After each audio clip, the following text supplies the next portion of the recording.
and Facebook.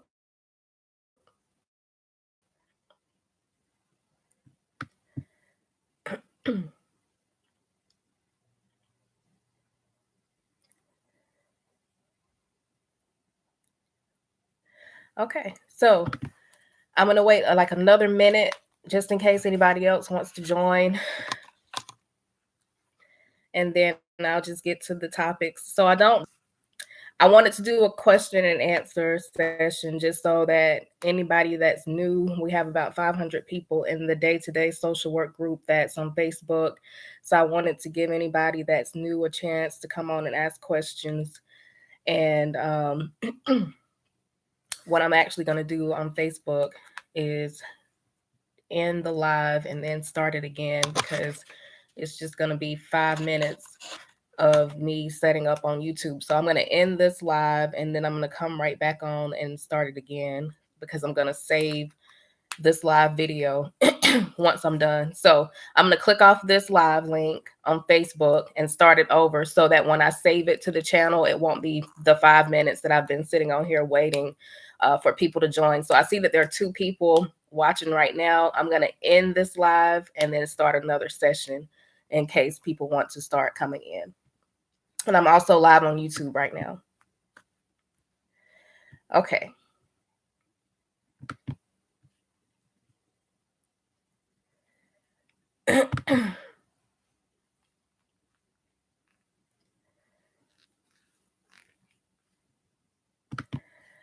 All righty. Now I'm going to start it again. Work with me while I'm trying to get it together here. This is my first time doing a live on YouTube and Facebook together.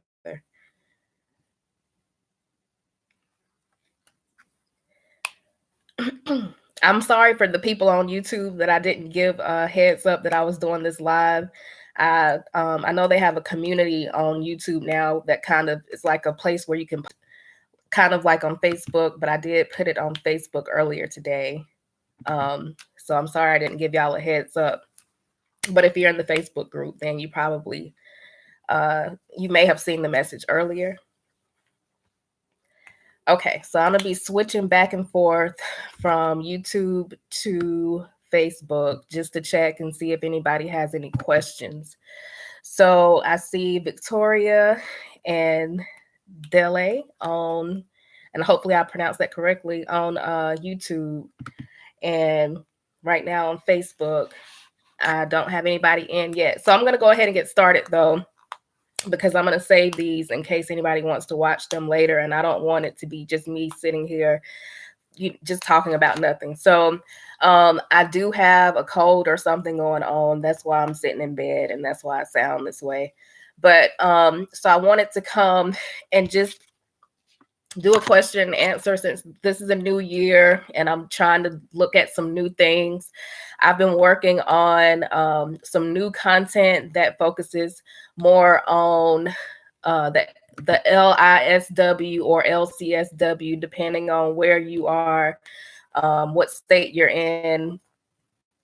The credentials will be different, but it's the exam that you would take after your master's. So it's the next level after your LMSW. So a lot of people last year know if I tutor W, and I do tutor for the LCSW. I just don't specialize in it because I haven't sat for it myself, but I am under supervision right now. So I'll be able to sit for it towards the end of next year. So I've only done 4 sessions or 5 sessions of supervision. So I only have 20 hours of supervision. And that's one of the things I wanted to talk about tonight, is supervision, as well as the exam and just anything else that people want to talk about. So I first want to acknowledge a couple people that passed their exam over the last month. So we have Cindy in Canada. It was her first time taking the exam, and she passed it. She used the pre-recorded tutoring videos, passed it on her first time. So congratulations to her. And then we have Brittany, who lives in Georgia, and I'm not using any last names just in case people don't feel comfortable with their last name being mentioned online. And, you know, I ask people to do the video testimonial, but some people are just not comfortable doing video testimonials, and that's fine. But I do still want to acknowledge them. And then a couple of them have actually said that they're going to give me a written testimonial to put on the Day-to-Day Social Work website instead. So, but I do want to acknowledge Brittany as well in Georgia. This was her third time taking the exam. She also used the pre-record. And so I never met with her. I never met with Cindy, but they both use the videos. And I have a couple of people who have the videos now and are scheduled to take their exam soon. And then another lady, Stacy Ann, also passed her exam. And I was trying to find how many times she had taken it before it was time for me to get on here, but I wasn't able to find it. So congratulations to those 3 ladies. Now, the things that I wanted to talk about, and like I said, if anybody is watching and they have any questions about tutoring or day-to-day social work or just anything related to social work, please type it up and type it in the comment section, and I'll address what you have. But in addition to that, I wanted to talk about the material for this upcoming year for tutoring. So a lot of people have contacted me wanting tutoring one-on-one. And I'm not doing any tutoring one-on-one until I get my new material done and all of the question sets set up, as well as the pre-recorded session. So right now I'm going through content and I'm putting together question sets, and then I'll be recording the videos so that everything can be in place. So I'm looking to start back online live one-on-one tutoring around the beginning of February, maybe mid-February. And I could be done with it sooner, but I don't know. So I wanted to talk about that. It is going to be geared toward the LMSW and the LCSW. Also, the prices will stay the same. In the past, I've raised the prices before with each year, but I don't see a reason to raise the prices. So the prices will still be the same, where it's $65 an hour and 15 minutes for a live one-on-one session.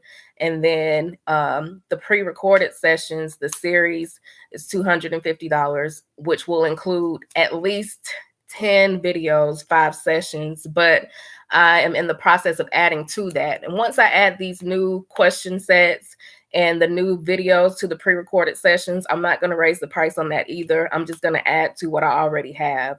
So I think that's a really good thing, because that way it can reach more people without me having to be the one to tutor live one-on-one each person. But some people feel more comfortable having a live person to talk to and walk them through, even though I do the exact same thing on the videos as I do on the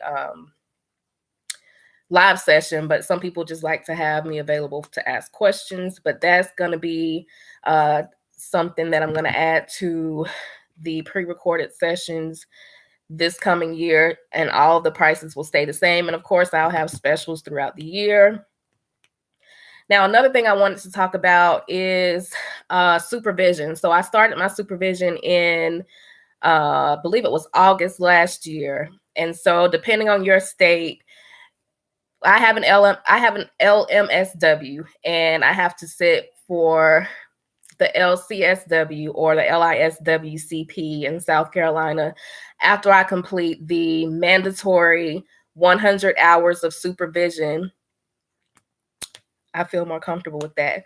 Okay, so after I complete the 100 hours of supervision with my supervisor, and I think it's 3,000 hours of direct client contact with just working in the field, then I'll be able to sit for the exam.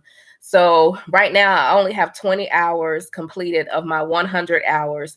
50 of those have to be, at least 50 have to be individual, and then the other 50 can be group, or they can all be individual. So I'm working on doing half and half. So that's where I am now with my supervision. And I've had 5 sessions, and I've done all 5 in group settings. And I really like it because you get to meet other colleagues that are in different fields. Like I went yesterday for a session, and it was from 10 in the morning until 2 in the afternoon.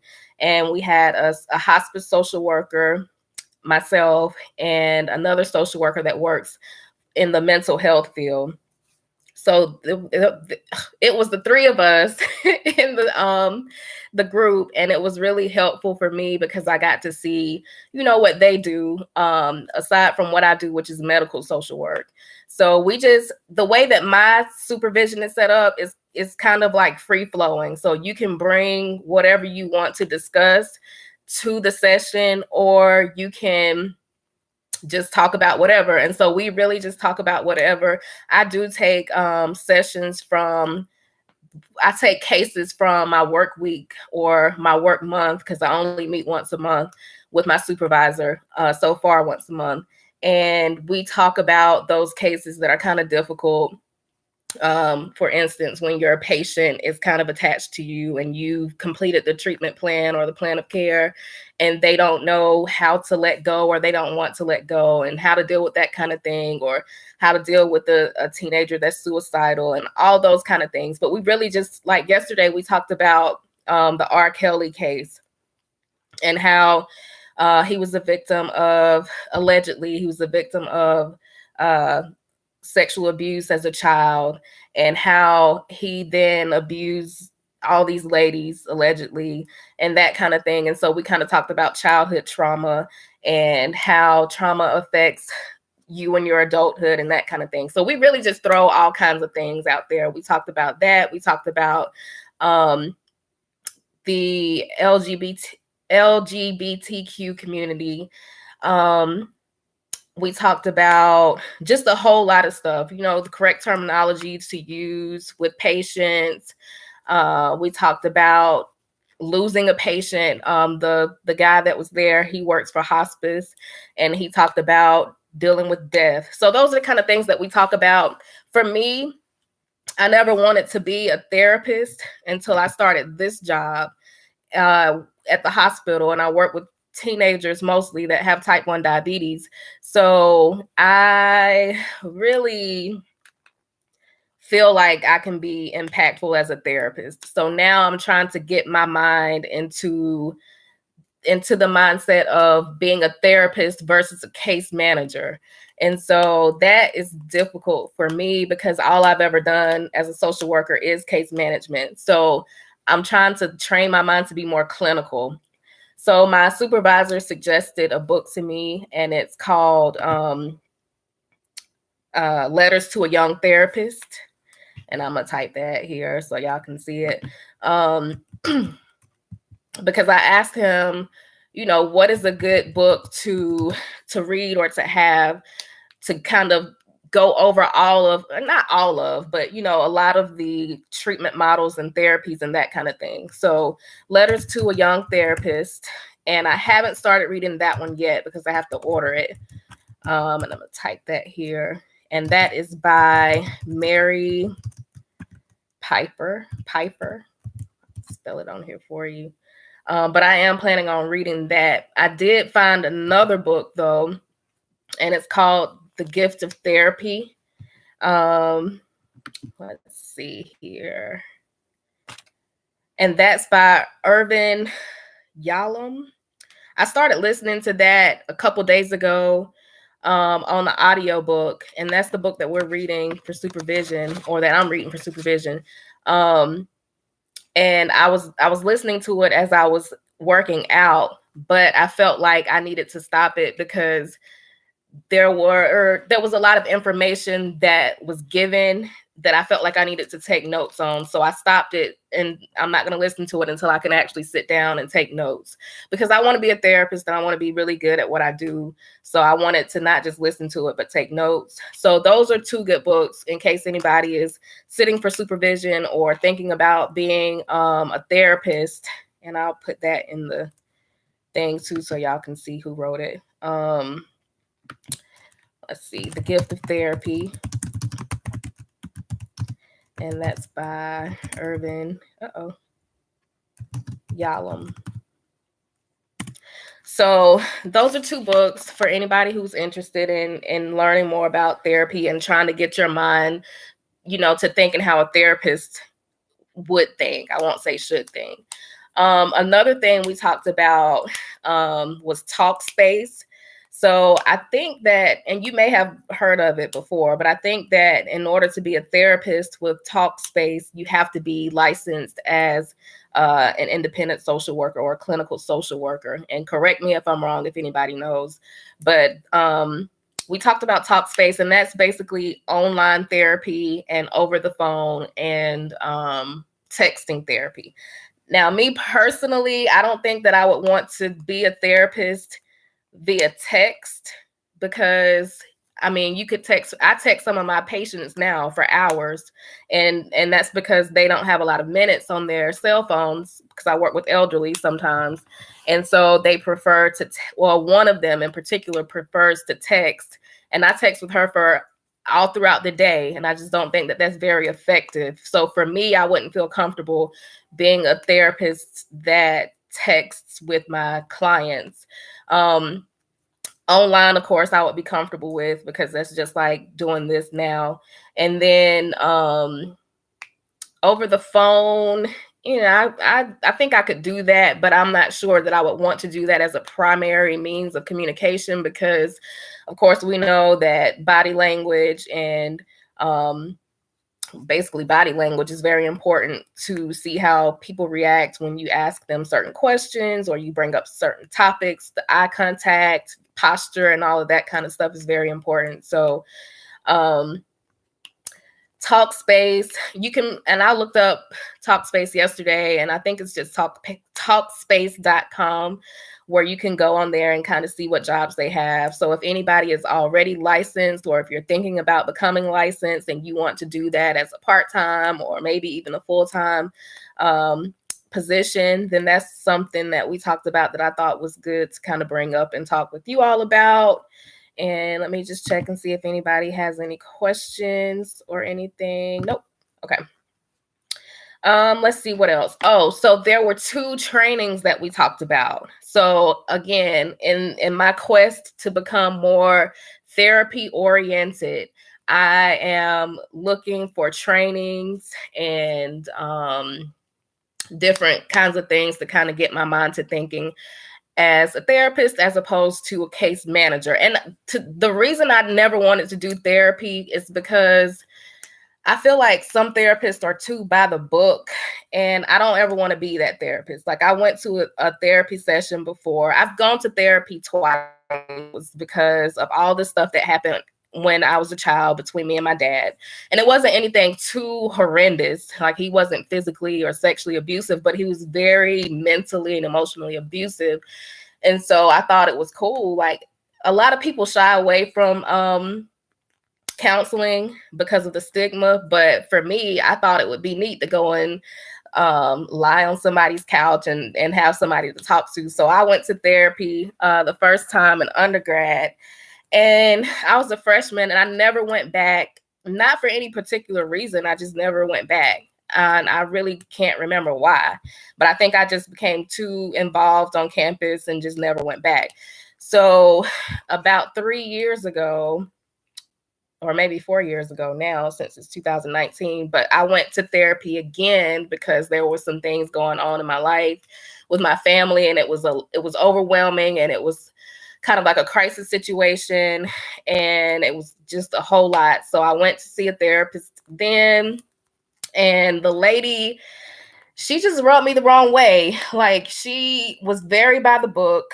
I can't remember if she was an LPC or an LISW, but actually I do remember she was an LPC, because I remember thinking that she was telling me the same things that we were taught in school as social workers. And I'm like, LPCs and LMSWs or LISWs or LCSWs, we kind of have the same kind of curriculum, except I guess theirs is a little bit more focused on the therapy models and that kind of thing. But all of the stuff that she was telling me, I already knew from learning it in grad school. And I also didn't feel like she was culturally competent, because the things that she was telling me to do just did not line up at all with what I would do in real life with my family. And I felt like if it was someone who looked like me, they wouldn't have told me the kind of advice that she told me. And then she also looked at her clock the entire time, and she ended it right at 90 minutes. And she told me that she had to pick her kids up from the carpool. And I'm like, no, I'm not coming back to her. And I didn't seek a different therapist. And I always tell my patients, you know, try different therapists, because you have to find someone that you mesh well with. But I didn't even take my own advice. And I think it's just because I just dealt with it on my own. So I am going to go to therapy again at some point. I just have to make time for it. And I don't have anything major going on in my life right now, but I feel like I can go back, and it will be beneficial for me at some point. So, hi, Cassandra. I'm just checking back and forth. I'm also live on YouTube, so I'm going back and forth from YouTube to Facebook just to check in and see if anybody has any questions. But yeah, so that's my reasoning initially for not wanting to be a therapist, was because I just feel like some of them are just so by the book, and I don't want to be by the book. I want to be able to talk to people in a real way. And so my supervisor has been telling me that, you know, most therapists kind of just, they wing it. They just go with the flow, and they do have like a foundational kind of like model. Like if you're going to be based on solution focused therapy or existential therapy. So you do kind of have to have a base model for what you want to do to guide your therapy. But he said that most people kind of just wing it. And so I'm getting more comfortable with the idea of, you know, finding some kind of modality or some kind of therapy model to be my base model, but also being able to talk to people in a real way. And I love working with kids and teenagers. And so, you know, if you're not being genuine with the kid, they're definitely going to pick up on it and they're going to shut down. But working with the patients that I work with in pediatric social work, I really feel like I make a connection with a lot of the kids, because I tell it to them like it is, and I just keep it real with them all the time. And I feel like in my role as a case manager, a medical social worker, I'm not able to do therapy. And so I always have to remember that I kind of have to back off and not try to attempt to do therapy with the patients that I have, but to refer them out. And so I feel like, you know, I can relate to any kid for the most part, not everybody, of course, but I feel like no matter their age, their race, their gender, their sexual orientation, all that kind of stuff, I feel like I can make an impact in the lives of kids and adults. So that's why I'm kind of starting to turn and, you know, want to be a therapist now, as opposed to just doing case management as I have done my whole entire career. So now, we talked about 2 trainings when I went to my supervision yesterday. And for those who are just joining, because I'm seeing more people on YouTube than I am on Facebook, we are talking about supervision and therapy and books that I've found helpful, or that I'm finding helpful when trying to get my mind into the thought process of being a therapist. So there are some resources. One of them is free. We talked about cognitive process therapy in our session yesterday, and pretty much in most of our sessions, we talk about cognitive process therapy. And so I'm always taking notes in the session that I have with my supervisor, but I normally go to my I normally go to my supervision sessions. They're 4 hours long. They're normally on a Saturday from 10 until 2. And then I'm just doing whatever else I want to do. And even though my intention is to go back home and look at all this stuff, I don't really do it. And then I get, you know, busy with life and work and all that kind of stuff. So I'm really having to start blocking out time to do this stuff and become more focused.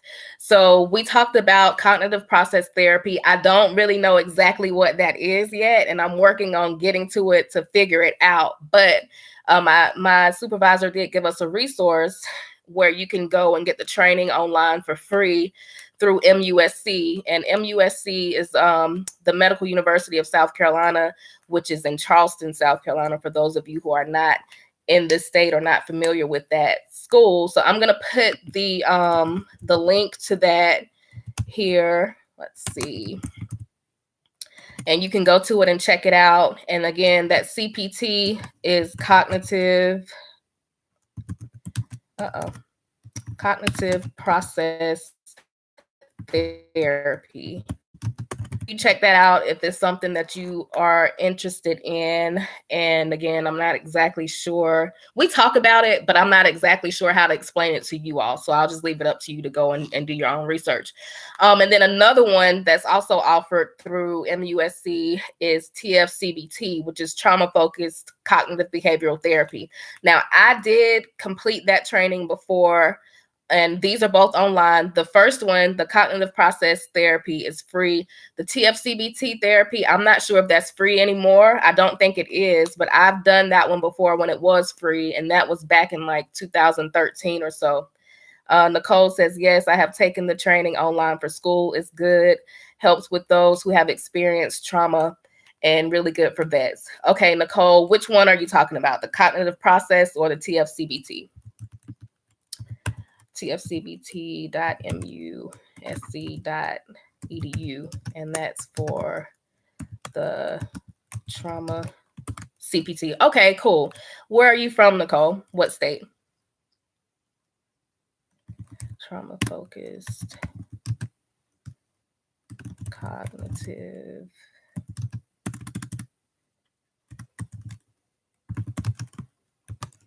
Rhode Island. Okay, cool. Behavior therapy. I don't know why I'm having a hard time typing this stuff right now. Okay, so that's the link to that one. So, any resources that anybody has, if you know of any free resources or resources that span the country, then please feel free to type and leave what you know, the resources that you know of. Excuse me again, y'all, I'm sick. Trying not to sound icky, but leave those there for other people who may need a resource. So those are two. The TF-CBT training, I think it took us a few days to do those, and they're modules and they break them down for you and they show you the different techniques to use in therapy. So that was a really good training too. So, I'm just, again, trying to be more therapy minded.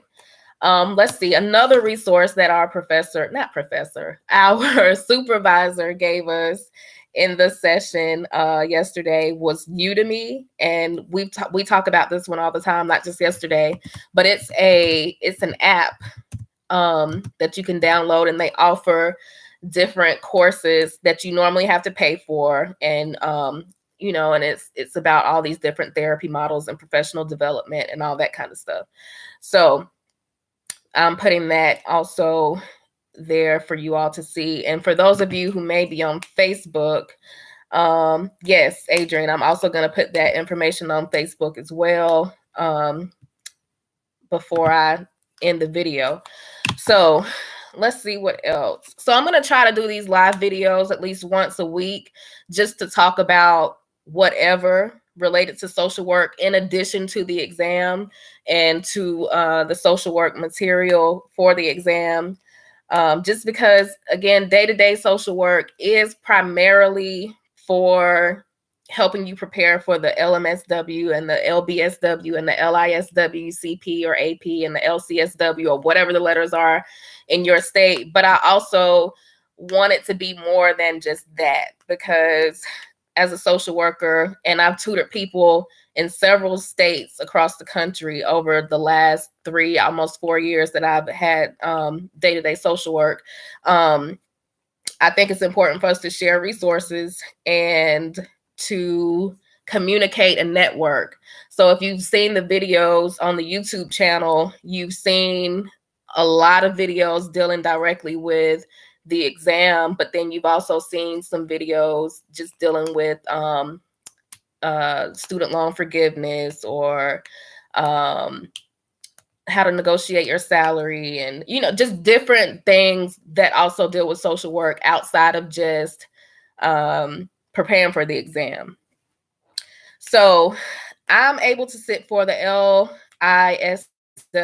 With y'all, I'm nervous about this exam, just like everybody else. And I know that I tutor, and I tutor primarily for the LMSW exam, and I passed that exam the first time I took it, and I've been very successful in helping other people to pass it. But it's still an exam, and it's still something that bothers us all. And so even though I have a while before I have to take it, or before I'm able to take it, I'm still preparing now. So if anybody is on here and you are preparing for, or if you're under supervision right now for your next advanced license, then, you know, say me or yes or whatever, just because I'm curious as to how people are doing their supervision in different places.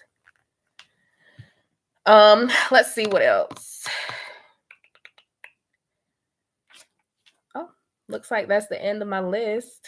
Does anybody have any questions about anything? And for those that are on Facebook, I am going to leave this video up just so that you can get the resources. I'm going to post it just so that you can get the resources that we talked about. Anybody want to share where they're from, what kind of work they do, if you're still in school, or just anything? And while I'm waiting for that, I'm going to go ahead and put the resources on the Facebook page for those who are on Facebook. So we had the gift of therapy.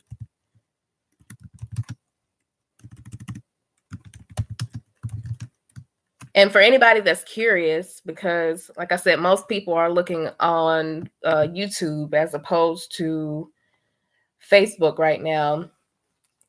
I am an LMSW out of South Carolina. I do medical social work. I work in pediatrics with children who have type 1 diabetes and cognitive development disorders.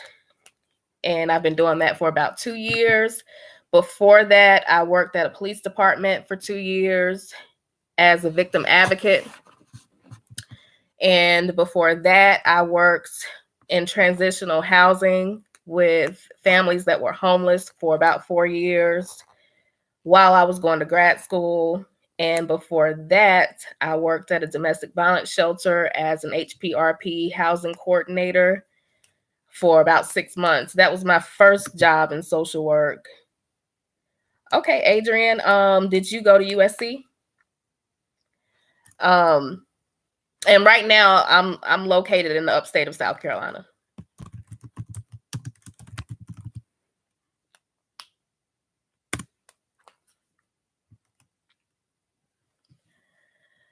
So I also did the macro track in grad school as opposed to the micro track. And that was because my job was a micro job.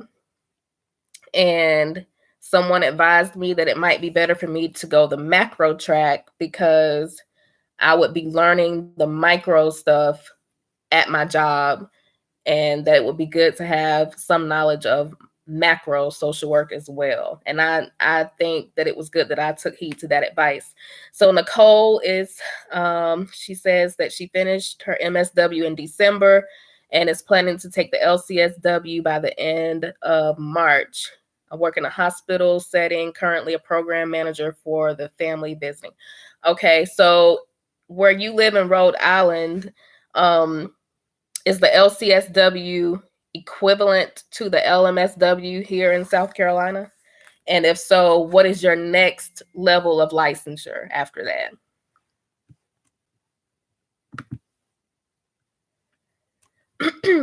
So I see a few more people on the Facebook Live. I'm going to leave this video up because we talked about a few resources that might be helpful for you all. So if you missed a good majority of the beginning of the video, then I'm going to leave it on here for a few days. I'm also putting in the comment section the resources we talked about: The Gift of Therapy by Irvin Yalom, Letters to a Young Therapist, and that one is by Mary Pipher.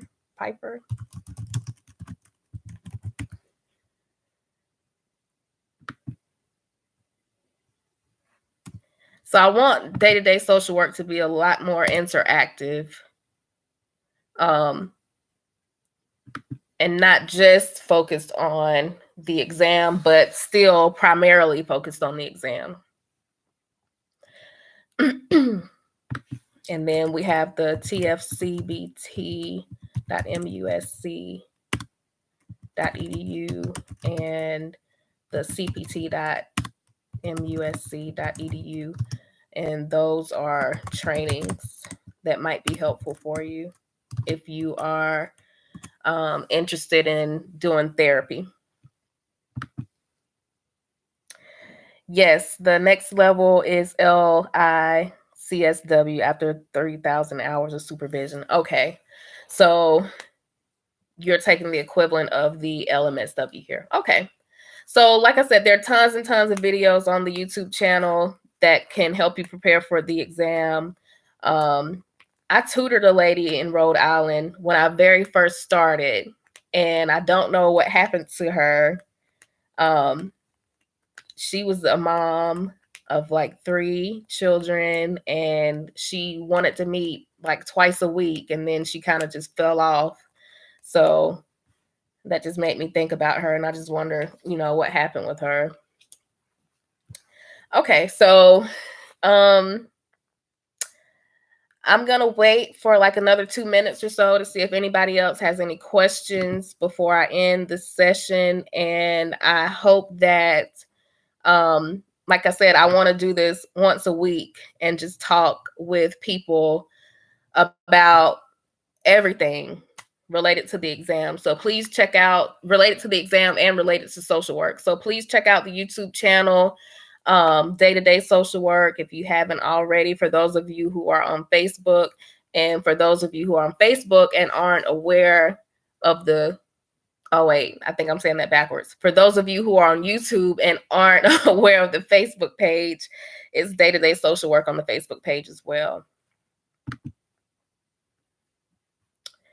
All right, so I'm going to wait a couple minutes just to see if anyone has any questions or comments or any resources or anything, and then I'll end both streams, and I will be back on here in about a week or so. And I'm also going to do more giveaways.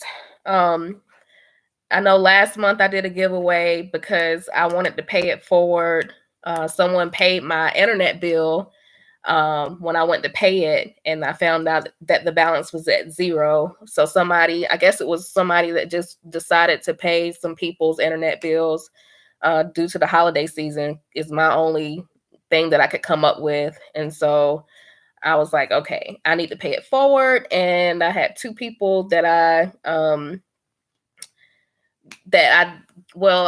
sat up a contest for, I think it was like 3 questions. And then I chose a person off Facebook and a person off of YouTube to answer whoever answered the questions first would get free access to the pre-recorded sessions.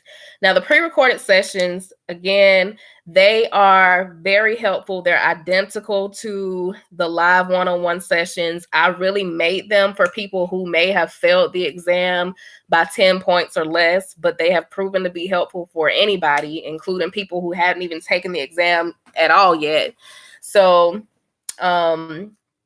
those are on special. Actually, right now, they're not $250. They're only $150, and you get 45 days access. You have to have a Gmail account, and there are 5 sessions with 10 videos with over 7 hours of review. And it's me reading the questions out loud and breaking everything down for you and going through each of the answer choices and explaining why the right answers are right and the wrong answers are wrong. And teaching you new strategies and that kind of thing. And like I said, I am in the process of adding on to those 5 sessions / 10 videos. And I'm hoping to add 5 more I'll say 6 more question sets. So then there will be a total of 16 videos and maybe 13 or more sessions. The price will continue to be the same as normal unless it's on a special. So I'm not increasing any rates this year for individual one-on-one tutoring, and I'm not increasing any rates for anything. I'm just increasing the content that you get. So I didn't see a reason to raise the price on anything because I'm a social worker too. And I know that this exam is already expensive. And I feel like that the rate that they are at right now is where it should be. Because people didn't really have an issue with the rate at all since it's been the rate that it is. And I don't want to raise the price, but just know that this content is worth every penny that you'll pay for it. I put a lot into it, and I'm really, really working on this LCSW / LISW material to make sure. But also another thing I wanted to say also was that as I'm going through these questions that I'm putting together for this new material, I'm finding that the questions for the advanced license, the LISW or LCSW or whatever it's called, where you're from, those questions are a little, the practice questions. I'm not saying the exam because I haven't sat for the exam yet, but the practice questions seem to be a little more, I don't want to say easier, but I feel like those questions that I've come across are a little less lengthy and they're a little more direct. I'll say that the answers and the scenarios are a little more direct than the LMSW exam. And so I feel like you do need to know a lot more content for this advanced exam than you had to know for the LMSW. And I think that's because it's clinical.